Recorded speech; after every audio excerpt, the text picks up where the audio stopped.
So yeah, last week after watching the film, there's a lot of stuff that we can improve on. Obviously, offense did a lot of good things productively, but when you look at it, anytime you lose, there's always something you can do better to improve it to get that outcome that you want. So, like Coach Bailiff was talking about, offensive line did a lot of good things. It's really good to see them come together as a unit. He talked about Joe Dill, kind of bringing the upperclassmen, bringing him into the fold, and kind of seeing them play as a unit is a really good thing. And then Miklo as well, you know, he brings a different dynamic to the offense. He's a young guy, but just the energy that he brings to the huddle and seeing his confidence has probably been one of the most encouraging things in this stretch that we've had so far. Brings a lot of confidence, and you can tell that he knows what he's doing. You know, he's telling people where to line up in the huddle and kind of taking charge of that quarterback spot. So that's been really good to see.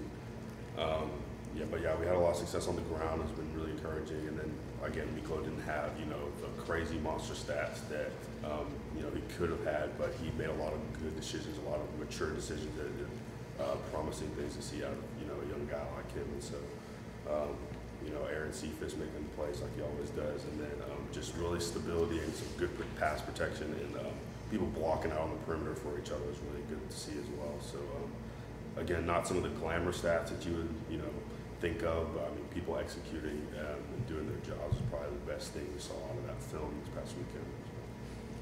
Playing against a pretty good defensive team. So what was it? 153 yards rushing against that team was pretty good. What was the difference in this game? What was it? It really got you going. I think there's a lot of confidence. My coach is really trusting in me and instilling that trust in me, letting me know that I was the guy and that's what they're going to go with. And then also just scheme, knowing the scheme really well and knowing what they were trying to do to combat our scheme made a big difference, making the right reads and things like that. They're a good defense, a fast defense, so we try to use that against them. And when they would flow one way, we'd run the other way. And opening cutback lanes, and the offensive line did a really good job of executing the game plan, so it all worked out pretty well. Coach Bailiff talked about starting faster, given the way that you guys got going, kept it going. Do you feel like that will help you start faster against them?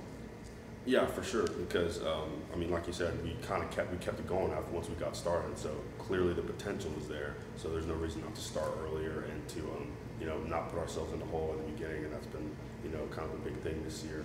And I truly believe that whenever we start fast and we start at the speed and the consistency that we have the potential of doing, that we can compete with anybody in the conference. So. You guys are obviously still fighting. How much have the recent offensive performances boosted your confidence as a unit?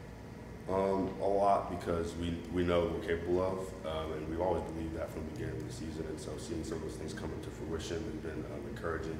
And our coaches have not stopped believing in us, have not stopped telling us what we're capable of. And so seeing some of it show up on film has been encouraging. And we just have to go out there and do it even more consistently this next week. How much of the older running backs helped you this season? Some of them are injured. Yeah, a lot. I mean, even when they're injured, just pointing out certain things on film, bring the ball up, to press the heels on the line of scrimmage. There's so many little details that are important, but so many little details that we go over in the film room. Coach Stewart focuses on it. So there's always a point you can make. There's never a perfect run, even when you have a 70-yard touchdown. There's always something you could have done better. There's always technique things you can work on. So really holding me to a high standard. Guys like Sam Stewart, even Derek Dillard and Juwan Davis, guys who have already come and gone here. Holding me to a high standard and having me focus on the details of my game is what's helped me a lot.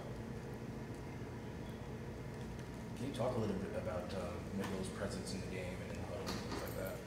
Yeah, so right off the bat, ever since he got here as a freshman before the season even started, you can tell he's a confident guy. He's very confident in who he is as a person, and then that shows just in who he is as a player. He takes the huddle. He's telling people where to line up. He's telling upperclassmen, where they need to be in the huddle. Bringing in guys, lock in, focus up. He's that type of player, and so that's what you need out of a quarterback. And so seeing that in the huddle from a guy who's just got here, basically, that's pretty young. That's only going to get better. That's only going to mature, and that's only going to help us as a team win and become more successful, and then ultimately him have a lot of success as a player. So I'm excited to see what he does with his career. I think he's going to be a good one just because of the way he Coach mentioned how some schools were trying to get you at, to commit to them at the end of your recruitment. Why did you stay at Rice? Why did you honor your commitment? We see so many kids, bounce off.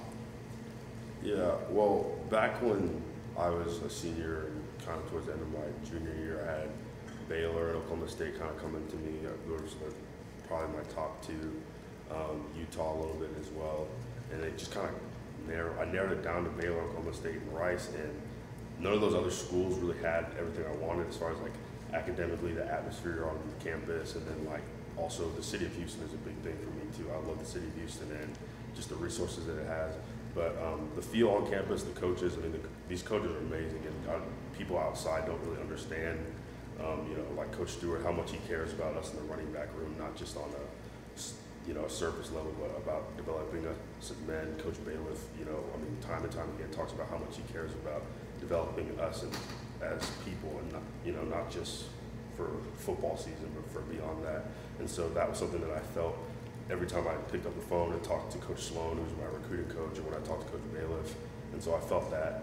Didn't feel it as much with Baylor, Oklahoma State, and even when I went on my official visit to Baylor, I felt like, team chemistry, things with the guys in the locker room didn't feel too great. And I'm not saying I'm predicting anything, but I mean, some of that stuff you can see obviously unfolded in the news and stuff on ESPN and things like that. And so there were a lot of factors, but ultimately just the feel of Rice compared to some of those other places is what really drew me here. And I know I wanted to stay. What's your major? Political science and sport management. Double major? Yes.